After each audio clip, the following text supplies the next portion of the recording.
معكم في 2016. الله أكبر. شهداء أشرف على بلدة حجة. الله أكبر. الله أكبر.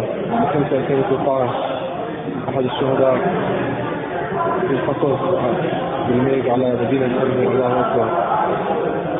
الله أكبر. Tahun 2013 yang lalu sempat terjadi banjir besar di sekitaran Madinah, termasuk wilayah Jabal Uhud ini, sampai menggenangi sebagian daerah pemakaman bagi syuhada Uhud, yang Masya Allah ketika itu terjadi ternyata terbukalah atau nampak sebagian jasad dari para syuhada ini, di antaranya jasad paman Nabi Hamzah radhiyallahu taala anhu. Dan Gubernur Madinah pada saat itu mengundang para ulama untuk meminta fatwa bagaimana tentang posisi jasad ini yang telah bergeser dari tempatnya. Apakah dikembalikan ke tempat semula atau tetap di tempat bergesernya.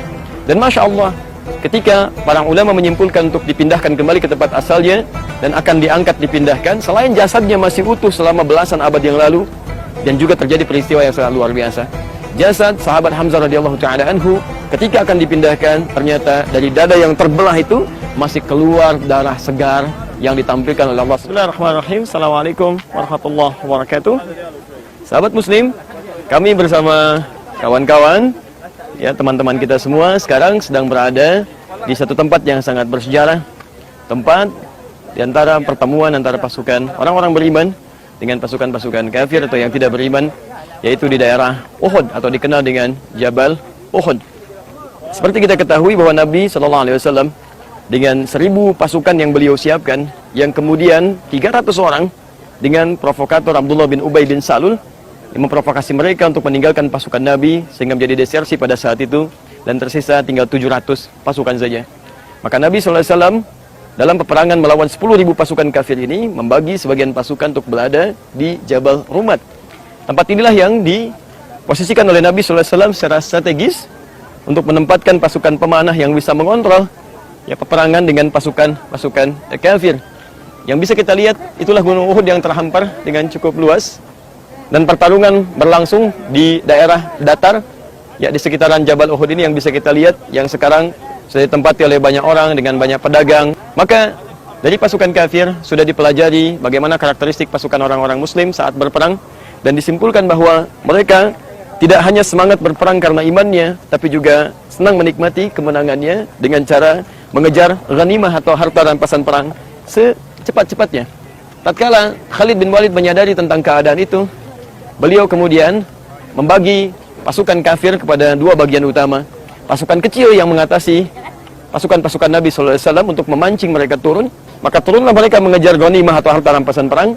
Sementara Khalid bin Walid memimpin pasukan besar untuk berbelok arah ke arah petunjuk yang saya tunjukkan ini. Dia berbelok kemudian naik ke atas dan menguasai tempat yang telah ditinggalkan tadi.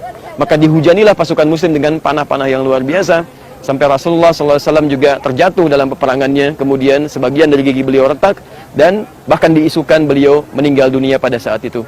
Maka dimanfaatkanlah situasi oleh pasukan kafir, termasuk Wahsy yang disiapkan oleh Hindun, untuk bisa mengarah dan menyasar satu seorang pejuang paman Nabi SAW, yaitu sahabat Hamzah radhiyallahu taala anhu.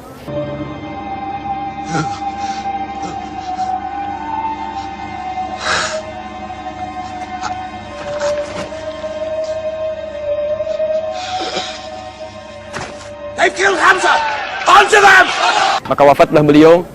Kemudian secara singkat karena punya dendam luar biasa, lalu dibelahlah dadanya, diambil hatinya, lantas dikunyahlah pada saat itu.